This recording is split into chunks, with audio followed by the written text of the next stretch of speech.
Fire Emblem Three Houses. Not only was it my first Fire Emblem game, but it was also one of the games I played that made me want to play other JRPGs. So it's long overdue for a video at this point. And lucky for me, there will probably be 6 more years of Three House discourse. So I'm not too late to the party. But with that being said, I haven't touched this game in about 5 years at this point. Hell, the last Fire Emblem game I played was Engage. And yeah, I sadly can't remember a single thing about it. So I really have no in-depth knowledge about Fire Emblem like I would, say, Persona. But that's not going to stop me from doing a challenge run in it. So with my limited knowledge of the game, why not try to beat Three Houses with only one character? That one character being Bernadetta, simply because she was the first character I remembered from this game. So now on to the rules, and with it being a new game I'm playing on this channel, I decided not to bite off more than I can chew and stick to the basics by only having one rule. That rule being the only playable character that can deal damage is Bernadetta. So with the rules, aka the one rule stated, and my shameless plug being over with, I think it's time to start this challenge. So the game starts off like how most anime games start out, by confronting a god. Luckily for me, it's not like this god is my enemy, yet, but for now I have to choose a mortal form. And because I have a plan that your simple minds couldn't even begin to comprehend, I choose male Byleth. And after conveniently meeting up with all 3 future rulers of the nation, I get my first taste of battle. But because I don't have Bernie yet, my hand is forced to use Byleth, as well as the other house leaders, to defeat the thieves. And once the leader is defeated, everything goes back to normal, is what I would have said, but Byleth decides to take an axe to the back, meaning that the god inside my heart has to save us by giving me the power to time travel. And instead of dying this time, I successfully save myself, and I guess Edelgard as well, only for them to try to recruit me for their causes, but instead I get recruited by the head MILF at the monastery and become a professor, because it's not like I can refuse a MILF. Come on guys, let's be real here. Anyway, after accepting the job, I meet up with my fellow professors Hanuman and Manuela. But if we're being real here, Hanuman is more of a baddie. I mean, just look at that stash. Then, after a real quick introduction to the 3 houses, like the title of the video game, I'm now required to choose one I want to teach. And seeing as you read the title of this video, I choose the Black Eagle house. So now I have to train them up for the mock battle at the end of the month. And by them, I just mean Bernadetta. Now, unlike previous Fire Emblem games, you have free time every week. Kinda like Persona, but not really. And all I can do for now is explore the monastery. And here, I can plant seeds for items with a multitude of different purposes. I can also go fishing, and after 5 years, I still have that dog in me. Look at that perfect score. But most importantly for right now, I can have lunch with my students. Because not only does it increase their motivation to learn, but it also increases their relationship with Byleth. So knowing that, I make sure to consistently invite both Bernadetta and Edelgard to lunch, so I can enact my future plans. Anyway, for now, it's time for my first mock battle, and technically my last mock battle, but I'll explain later. For now, I have to take down the 2 other houses, only with Bernadetta. So for this fight, I brought Caspar and Ferdinand to act as additional meat shields, in case anything goes awry. Now my first wave of enemies I had to deal with was Ignatz, Ash, and Lawrence. So the plan I had was to hide Bernie in the forest and surround her with my other units, so that Lawrence couldn't hit her for free damage. As for Ignatz and Ash, they both use bows, so if they attacked her, she could retaliate. And after Ignatz was taken care of, I traded off with Ferdinand so that Bernie could get a lance and could rush in and finish off Ash. Now, instead of running up the middle to take on the blue lions, I instead decided to sneak around the back of the golden deer. That way I wouldn't have to take on both houses at once.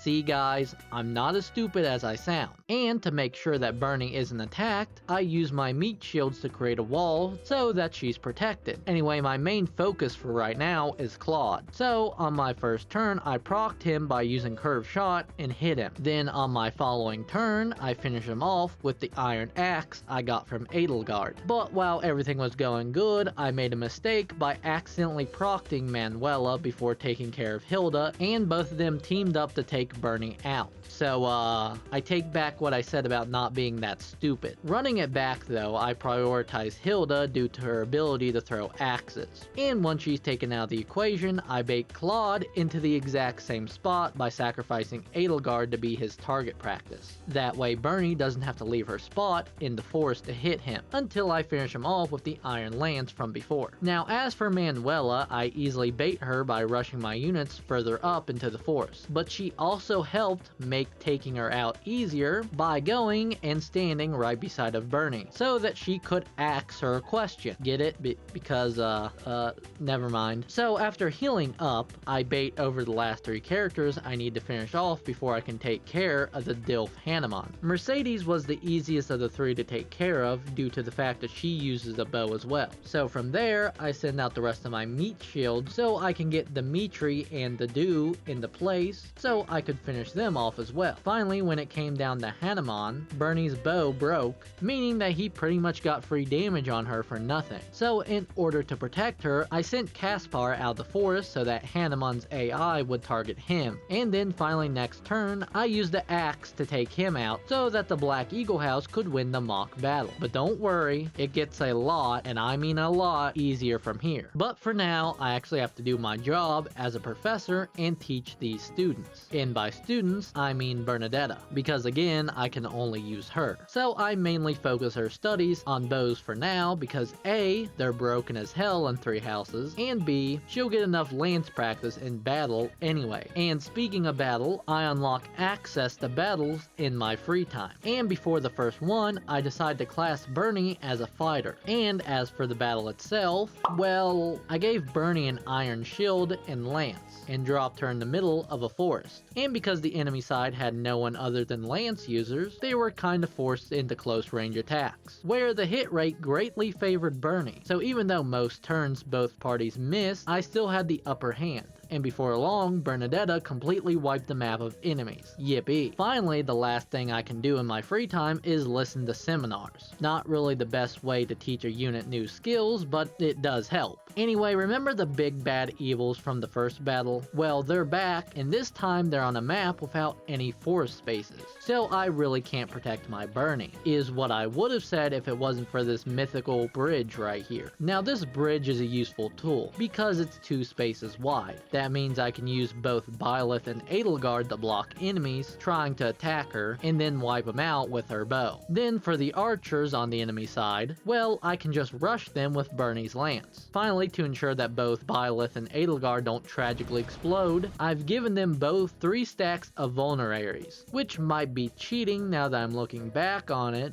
but I'm not attacking with them, so I'll let it pass for now. And with that plan, everything was going fine up until the enemy archer landed a crit on Edelgard, causing her to go down on the following turn. But luckily for me, that was the last wave of enemies in my way, so from there I was able to cross the rest of the map and hit Costas with my gambit. And after Buddy completely whiffs his turn, feel free to point and laugh at him, I move out of his range of attack and finish him off with a bow, completing chapter 2. And at this point in the game, I've unlocked the ability to do whatever I want in my free time. And most of that free time just consists of me fishing and eating dinner with the 2 characters useful for this run. And when I'm not doing that, I'm training up Bernie, which I would talk about, but I'll let the next chapter speak for itself. But let's not get too ahead of ourselves, because it's important to mention that Bernie passed the test to become a Cavalier right before setting out on this mission, and that made a world of difference. For starters, units on horseback move additional spaces after attacking, as well as they can move a lot farther than non-mounted units. So combine that with a map with a very large forest area, and the units on this map get easily swept. Now in order for Lord Leonardo to show up, the Dark Mage needs to be defeated. And it also helps that when I find him, he casually walks out of the forest just to make things easier for me. Then once he appears on the map, I rush in with Bernie,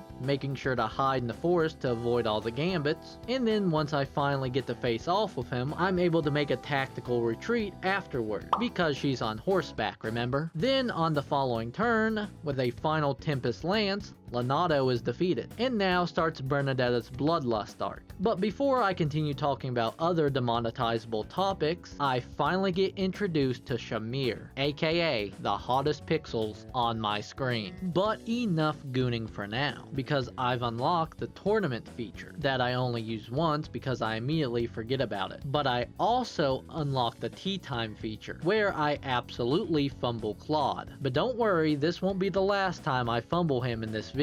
Anyway, on to the Chapter 4 map. And one thing I should probably mention is the fact that maybe a good 90% of story maps in this game can be won just by defeating the enemy's commander. You know, the enemy with the little baby ribbon thing. Now, why am I saying this? Well, for this map, all I have to do is beat said commander. And because Bernie is on horseback, I can easily run up past the Death Knight because Buddy's big chillin', you don't have to worry about him. And after doing that, I take down the leader of the thieves with a single arrow. And after Byleth gets his really cool sword that he'll never use, I end Chapter 4 with a total of only 3 turns moved. And if I had a nickel for every story battle in this challenge I beat in only 3 turns, I would have 2 nickels. Which isn't a lot, but it's weird that it happened twice. Now back to free time, and I unlocked 2 new features. The sauna, which if I'm being honest, I had no idea was in the game up until this point, but the more important feature is the cleansing of the Saint statue, because doing this allows for a boost to a certain weapon class. So for now, I focus on upgrading Saint Sethlin and Saint Indech's statues to boost bow and lance learn rates. I think that's what it does, I don't know. I also have another tea time, this time with the Dragon MILF herself, so you know my ass couldn't afford to fumble the baddie this time. And before I start Chapter 5's mission, I decide to cleanse St. Macula's statue to get a boost towards magic, for a straight villainous plan later on. But for now, I have Bernie take the test for her to become a Paladin, and because of that, most of the enemies during Chapter 5 do absolutely dookie damage to her, if any damage at all. So it doesn't take long for her to reach Miklon and wipe him off the face of the earth, is what I would have said if it wasn't for the fact that he turns into a demonic beast and gains like 3 health bars. So turn 1 I send Bernie up to smack him around with her lance, almost dealing enough damage to remove one of the health bars. Then on his turn he tries to attack me with a range attack, but he misses, and because he moved to attack, I can send Bernie to take over the healing title that he was standing on, just to finish off his first health bar with her bow. Then after he misses Thorns of Ruin, Gilbert tries his best to deal him in, but because he doesn't have that dog in him, he achieves nothing. So Bernie rushes in to finish off his second health bar, and destroys his shield in the process, before returning to the mythical healing tile. And luckily for me, Gilbert takes the full front of the damage this turn, removing him from the equation, so that Bernie can rush in and deal over 60 points of damage in a single turn. Good job, Bernie. So after returning her to the healing tile yet again, the demonic beast gets knocked out next turn. And while I haven't talked about the story of the game yet, it's at this point where you start to realize that the church's ideals for society aren't the best, because, you know, if it wasn't for the crest system, Miklon wouldn't have gone mad. But anyway, speaking about the church, Flayn has gone missing, and because of that, this chapter allows you to skip your free time and go straight into the mission to look for Flayn, which I do because Bernie is like level 23 at this point and I really don't need any more levels on her. But before I do go and get Flayn, I try to recruit Mommy Shamir, only to get rejected because Byleth's level is too low. And because of the nature of this challenge, that means I'll never get to recruit her. Unless I do Silver Snow, but I don't wanna. Oh, woe is me. But I still can invite her out to tea, so that's better than nothing. Anyway, after asking around the monastery, the most suspicious person becomes Jrpg. And when we check his room, we see a passed out Manuela in a super secret passageway. And when we enter said passageway, we meet up with the Death Knight again, and start the chapter 6 battle with Edelgard suspiciously missing. Now this chapter has two different clear conditions. I can either defeat all enemies within 25 turns, or I can defeat the Death Knight. And seeing as Bernie is making a complete mockery of these guys, I try my hand at beating the Death Knight, where I land a Tempest Lance on his ass, getting him down to 9 HP. And after Bernie almost gets her ass handed to her, I make her retreat so Jrpg can't follow up with an attack. Then on the next turn, I send Bernie in again to finish him off. And after this, Edelgard, the mysterious Flame Emperor, tells the Death Knight to fuck off, or something, I don't know. But now with him gone, we save Flame, and I recruit her for my class, where she will not be staying for very long. And as for chapter 7, well, that footage got corrupted, and I might have maybe accidentally saved over the file I had for the Battle of the Eagle and Lion. So that footage is now lost media. But if you guys really want to see that battle, maybe if this video does well, I'll consider revisiting a challenge like this with only Lysithea, or I don't know, fucking Hubert. Does anyone like Hubert? Type something down in the comments below if you enjoyed the Bert. But to make it up to you guys, I made the executive decision, and by executive decision, I mean I found the save editor to level up Byleth and recruit Shamir. Now this could count as cheating, but listen guys, I might just be down bad for women that can kill me. Anyway, starting in chapter 8, I unlock the Killer Lance. This will be the last time I say that lance's name to avoid demonetization. A lance known for its high crit rate. And if you've watched my content before, then you're aware I like to gamble. Hell, I even did a whole challenge where all I did was gamble. Damn, that was a good segue into a shameless plug. Anyway, my ass will be utilizing this lance to its fullest. And I do so by buying 2 and then upgrading them so now they have a 35% crit rate. I say with a big toothy grin on my face. Now with those equipped, I can take care of the problem in Remire village, because the villagers have Crohn's disease or something, and you're supposed to save the villagers, but you can easily just ignore them and run up and face Tomas. That is before his forehead pulls a Grinch and grows 3 extra sizes that day, turning him into Solon. But when I do that, the villagers, well, they stop villaging, and the game really tries its hardest to make you feel bad about not saving them. But it'll buff. So with my almost level 30 Bernie, I easily run up and attack Solon, causing him to retreat. Now in chapter 9, I'm finally able to unlock the Dancer class, which really won't help me at all during this challenge because the maps in Three Houses aren't really that big, but because Bernie said she didn't want to participate in the ballroom dancing, I make her anyway, because it's funny. Also, speaking about Bernadetta, I get the cutscene where the game heavily implies that she likes you. But I'm sorry Bernie, I just have far more grandiose things planned out for me. Anyway, the chapter 9 battle is a bit different from the others, because in this battle, instead of defeating the enemy commander, I have to defeat 4 different demonic beasts. But that's not the hard part of this map, because Bernie can easily sweep through them. The hard part is keeping Geralt alive, because Buddy is such a big beefy dilf that he keeps running headfirst into these beasts and getting knocked out, causing me to lose the fight. Like Geralt, Buddy, can you at least wait until I finish the map to die? Okay, God, I didn't actually mean it. Yeesh, talk about dramatic, am I right? So after Byleth's sad boy arc, Edelgard tells us where we can find the people who eliminated Geralt.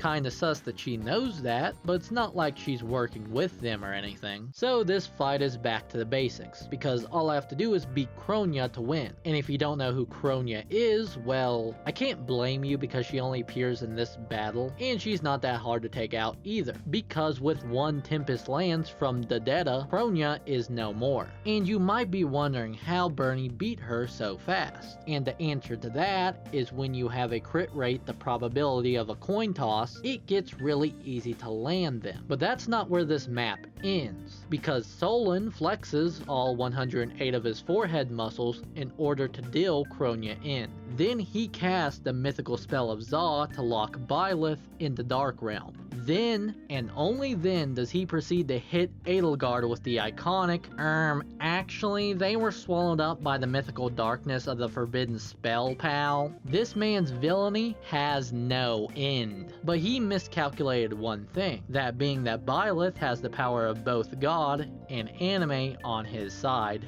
literally. So after a quick bleach job to his hair, the fight continues. This time the commander being Solon, but this time Bernie ensures that he'll stay down with her coin flip of a crit rate. And once I get back to the monastery, Rhea ends up loving my new bleached hair so much that she's willing to make me her new god because of it. Why thank you, I did it myself. But before I enter the Holy Tomb, Edelgard asked me to accompany her to Inbar. And it's at this point where the story changes, because the game says the story will change. So I go with Edelgard to Inbar so she can be crowned as the new leader of the Empire. And by the time we get back to the monastery, it's time for me to get tombed. But when I set my big fat ass on the Holy Throne, nothing happens. Well, actually, Edelgard reveals herself to be the Flame Emperor in a twist that anyone with eyes could see coming. So now we have to face her in battle. Now, I think I forgot to mention that at this point in the game, Bernie is now a bow knight. I probably made her one sometime in chapter 7, but I couldn't find the footage of it happening, so I assumed that it was also in that VOD that got corrupted. But this was another simple beat the commander to win the battle. Now you can eliminate the thieves to retrieve the stolen crest stones for rewards, but I already have the greatest reward, that being a high crit rate. Now I will admit at this point in the game it's starting to become a bit harder again, but that might be due to the increase of dark mages on this map.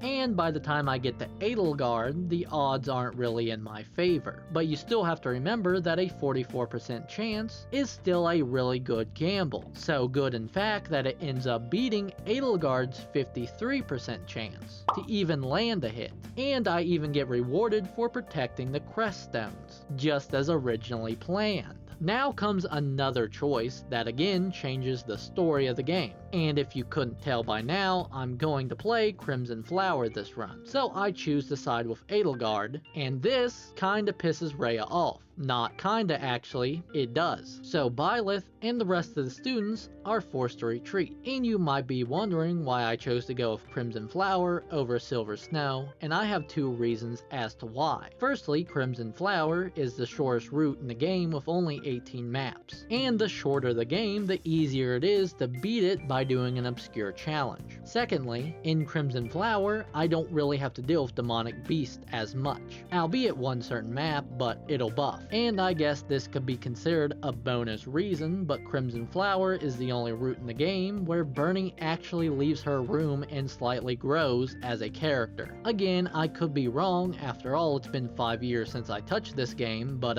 if you're upset that I sided with Edelgard, job application jump scare. And I should mention this now because it will come up in the future, but throughout the game thus far, I've been befriending Lysithea by force feeding her sweets so that she would join my party, because my ass doesn't want to deal with any more dark mages. So with that out of the way, it's time to capture the monastery to act as our home base. Now in order to win this fight, I need to make Rhea retreat, but in order to do so, I first need to beat other units standing guard. The first one I take out is Sedith, which isn't hard with a bow. Then from there, I rely on my ally units to take out Gilbert and Flame. But because they're controlled by the game, they don't really have a sense of urgency and easily get taken out. So it's up to Bernie Bear yet again. First off, I rush over and help Randolph take out Flame. And after she's gone, Jrpg comes out to assist me in battle. And while he cuts through the middle, I send Bernie around up top by breaking these walls to get to Gilbert faster, so I can force him to retreat. Then, once that happens, Rhea shows up, along with some golems. And this is another reason as to why I sent Bernie up through the top. Because now with my pre-established pathways, I can sneak Bernadetta into the enemy ranks while Jrpg distracts the golems.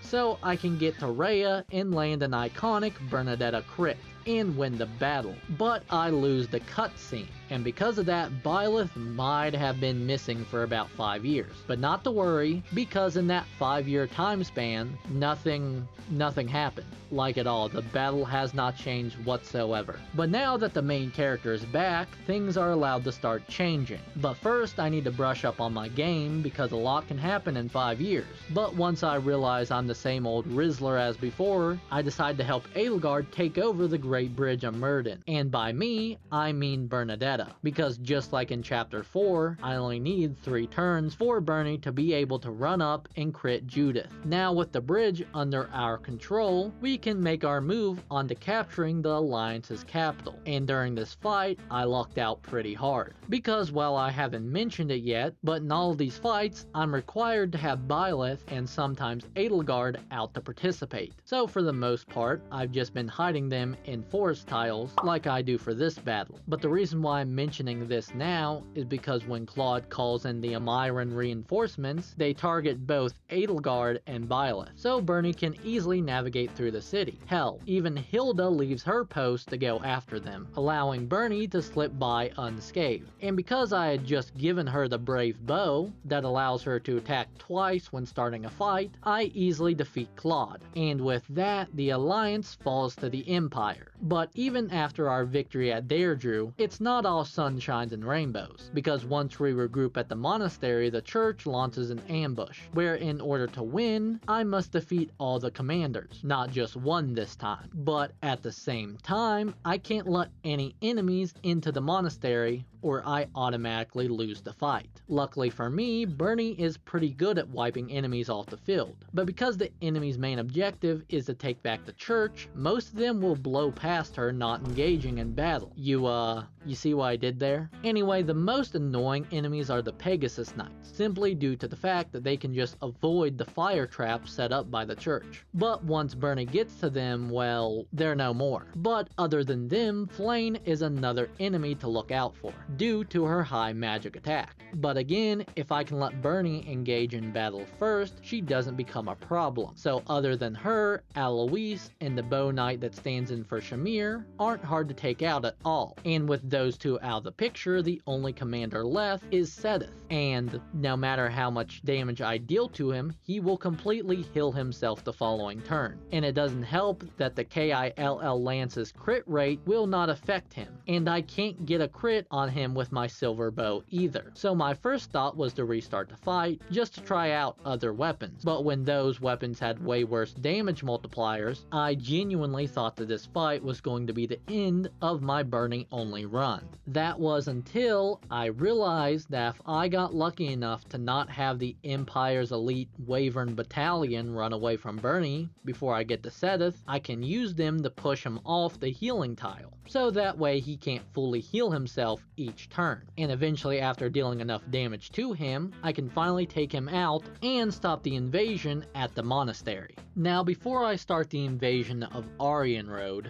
I reclassed Bernadetta for the final time this challenge, to make her a Dark Knight, so that she can finally use magic, because after maxing out her lance training, I needed to teach her something, and I thought magic was the next best option. And what better place than to test out her magic than the map that has giant magic mech thingies. But let's not get ahead of ourselves, because just like the last map, I have to defeat all the commanders. Now the first two I run into is Rodrigue and Felix. And while Rodrigue is easy to take out, Felix is more of a challenge due to his crest that allows him to take less damage, as well as he's known to land critical hits. So my best option to deal with him was to hit him with my battalion, and then send Bernie to take out Gwendal instead. Then once I got the higher ground on him, he was no longer a problem. Now the only thing standing in my way to victory now was the giant mech thingy that I mentioned before. But luckily I can land crits on this thing, and that helps a lot when it comes down to chipping away at its health. And now with it gone, there's nothing in my my way from me bowing down Ingrid and then finally facing off against Cornelia for a victory at Arianrhod.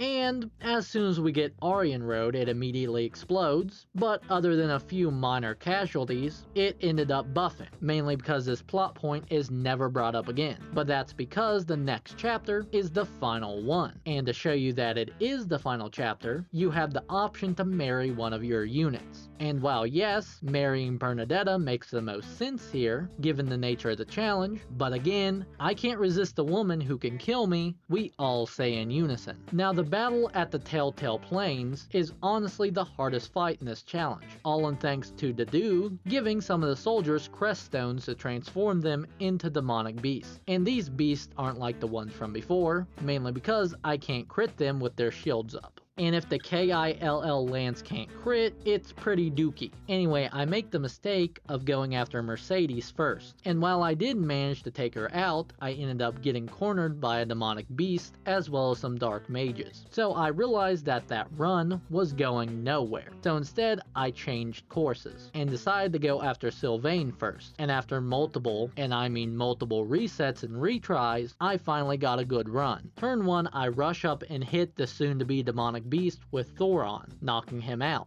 Then during the enemy phase, Sylvain, as well as the other two soon-to-be demonic beasts, were taken out by Bernie. And while I did use up all my Thoron magic, it was a worthy sacrifice for this small piece of the map, all thanks to this one forest with a healing tile in it. Now once I approach the forest, Rhea and the Knights of Ceres will appear on the map. But after Bernie gets done pulling a Bernie, Rhea and the rest of the knights quickly retreat, all except for the golem, the one thing that I wanted to retreat, but still it's not a problem for now. Next, I decide to rip the band-aid off and face Dedue. And the reason why I say I need to rip the band-aid off is because Dedue turns into a demonic beast. And my plan to take care of him, the only way I could take care of him, was to lure him down to where Sylvain was, and fight him in the forest, so that he's more likely to miss. Now I brought along the Blessed Lance for this fight, so that I could deal more damage to Dedue, as well as it also has the slight benefit of healing me each turn I have it equipped. That was until the golem decided just to linger around Dedue, so I had to change to magic in order not to get hit by it.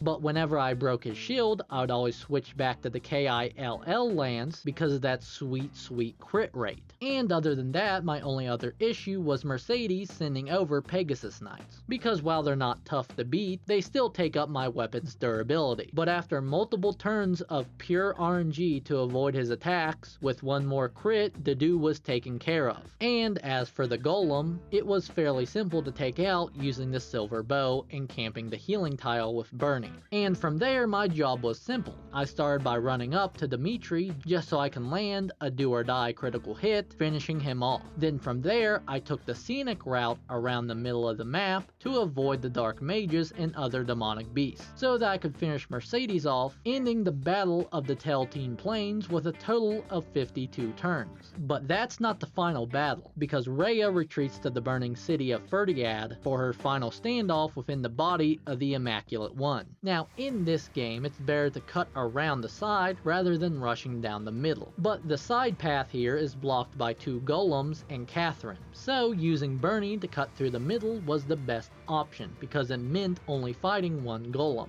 And the more Rhea roars, the more powerful the golems become. But luckily for me, this is the first and only golem I have to fight in this battle. And once it was taken care of, I had the option of either fighting Ash or Gilbert. And seeing that Ash isn't in heavy armor, I make the easier choice. Now from here, I finally make it to the top where Rhea is. The only thing in my way now is a couple more soldiers and Cyril. But with me standing guard on this healing tile, none of them can really harm me. And after using my gambit on Cyril, nothing was stopping me from taking on Rhea. Now once Bernie started attacking her, Gilbert, Annette, and Catherine and some other Knights of Ceros started to gather around her, but none of them came to attack me. Furthermore, what made Rhea a whole lot easier to fight than Dedue was the fact that she didn't move, so I was easily able to retreat to the healing tile I was using before. So for her first health bar, I strictly only used my silver bow to attack her. Then for her second second bar her shield was down, and I took advantage of that by landing yet another critical hit.